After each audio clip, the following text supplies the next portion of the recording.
কিভাবে টোকেন গ্রহণ করবেন। টোকেন গ্রহণের জন্য প্রথমে আমি নগদ বা বিকাশে আবার পুনরায় লগ ইন করে নেব।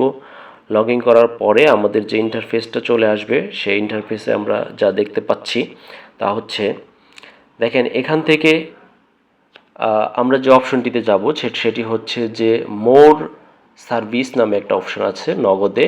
তো এখানে ক্লিক করব। ক্লিক করার পরে মোর সার্ভিস থেকে আমরা যে অপশনটি সিলেক্ট করব সেই অপশনটি হচ্ছে, এখানে লেখা আছে দেখেন tickets, tools, digital TV, prepaid bill payment token. এই যে নিচে প্রিপেড বিল পেমেন্ট টোকেন আছে এটিতে আমরা ক্লিক করব। ক্লিক করার পরে বিল পেমেন্ট টোকেন রিট্রাইভাল এটাতে ক্লিক করব।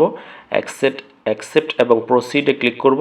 এরপর দেখেন আমাদের নতুন একটি মেনু আসবে যেখানে আমরা যে টিক চিহ্ন চাইলে সেখানে আমি টিক চিহ্ন দেবেন। বিলার নেম যেটা আছে ডেস্কো পিডিবি যেটা আছে আমি সেটা সিলেক্ট করব। পিডিবি সিলেক্ট করে নিলাম।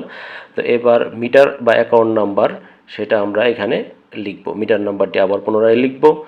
তো আমার মিটার নাম্বারটি লেখা শেষ হয়ে গেলে আমি নিচের যে option I am not a robot এই অপশনটাতে একটা টিক চিহ্ন দেব। টিক চিহ্ন দেওয়া হলেই আই এম নট রোবটে টিক চিহ্ন প্রদান করার সাথে সাথেই আপনি দেখবেন যে এটা ভেরিফাইড হয়ে যাবে। আর যদি ভেরিফাইড না হয় তাহলে কতগুলো ইমেজ শো করবে, যে ইমেজগুলো থেকে যে বিষয়টি চাওয়া হবে সেই বিষয়গুলো আমরা ধীরে ধীরে সিলেক্ট করে দেব। সিলেক্ট করে দিলে আমাদের পরবর্তী কাজ শেষ হয়ে যাবে। দেখুন এখানে ট্রাফিক লাইট সিলেক্ট করতে বলছে, আমি ট্রাফিক লাইটের অংশটা সিলেক্ট করে দিলাম। তারপর আমি আবার ক্লিক করলাম। তো দেখা যাক নেক্সটে চাপ দিলাম। নেক্সটে দেওয়ার পর আবার ট্রাফিক লাইট চেয়েছে, তো আমি ট্রাফিক লাইটগুলো ক্লিক করে সিলেক্ট করে দিলাম। তো এরপর নেক্সট দেই। নেক্সট দেওয়ার পর আবার বাইসাইকেল, তো একটু বেশি লং হয়ে যাচ্ছে, তবে অনেক ক্ষেত্রে এত লং হয় না। তো দেখা যাক মোটরসাইকেল, এটাও আমরা সিলেক্ট করে দিলাম। নেক্সট বাসেস সিলেক্ট করে দিলাম।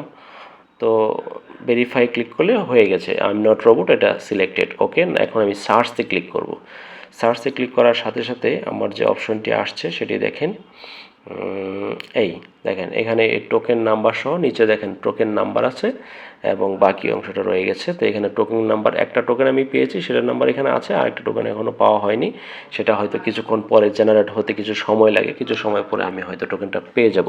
তো এই সময়টা আপনাকে একটু অপেক্ষা করতে হবে। বিল পেমেন্ট করার পরে কিছুক্ষণ অপেক্ষা করার পরে এই টোকেনটা জেনারেট হয়। যদি প্রথমবার টোকেন দেখতে না পান, দুশ্চিন্তার কোনো কারণ নেই, আপনি কিছুক্ষণ পর আবার চেক করবেন, টোকেন পেয়ে যাবেন। অথবা কোনো কোনো ক্ষেত্রে মেসেজের মাধ্যমে টোকেন পাওয়া যায়। এই দেখুন মেসেজের মাধ্যমে টোকেন চলে আসছে, এটাও আপনি পেতে পারেন। মেসেজে পেলে তো খুব সহজেই হয়ে গেল। ধন্যবাদ সকলকে।